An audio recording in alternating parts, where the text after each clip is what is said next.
నమస్తే, welcome to Y news. నేను కళ్యాణి. పుదుచ్చేరి ప్రభుత్వ ఢిల్లీ ప్రత్యేక ప్రతినిధి మల్లాడి కృష్ణారావు యానాం పరిసర గ్రామాలలో విస్తృత పర్యటన చేశారు. పలువురు గ్రామస్తులు ఆయన దృష్టికి తీసుకొచ్చిన సమస్యలపై క్షేత్రస్థాయి పరిశీలించారు. యానాం రజక సంఘ సభ్యుల వృత్తిపరమైన సమస్యలపై స్పందించిన ఆయన ప్రభుత్వ అధికారులతో కలిసి రజకులు ఎదుర్కొంటున్న ఇబ్బందులను పరిశీలించారు. చెరువు వద్ద రజక సంఘం వృత్తిదారులు ఎటువంటి ఇబ్బందులు కలగకుండా తక్షణమే చర్యలు చేపట్టాలని ప్రభుత్వ అధికారులకు సూచించారు. అదేవిధంగా యానాం రాజరాజేశ్వరి నగర్ లో పర్యటించి గ్రామస్తులు ఆయన దృష్టికి తీసుకొచ్చిన పలు సమస్యలపై అధికారులతో మాట్లాడారు. ఈ కార్యక్రమంలో స్థానిక నాయకులు తదితరులు పాల్గొన్నారు.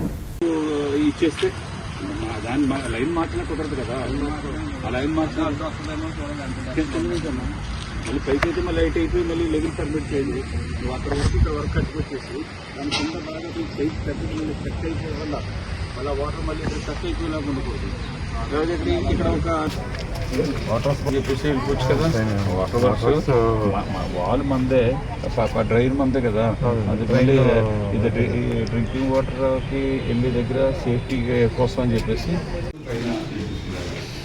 ఈ లోపల ఇదంతా లీకేజ్ వచ్చేస్తున్నాయి కదా. పై కొట్టేసి పైన మనం టైల్స్ వేసేసి ఈ గోడలకు మొత్తం కింద నుంచి పై వరకు కూడా ఇది మెయింటెనెన్స్ లేకుండా టైల్స్ చేస్తే ఈ విధంగా లీకేజెస్ కూడా రావుతారా చూసి లేకపోవడం బడ్జెట్ కొన్ని లక్షల అవుతుంది. లైట్ చేసి మొత్తం అంతా మనం వేసేసి మళ్ళీ పెయింటింగ్ లోపల బయట అంతా పెయింటింగ్ వేసేసి అవుట్ సైడ్ వుడ్ వర్క్ కూడా ఎక్కడైతే మనకి డోర్స్ అనేక చేయవలసినవి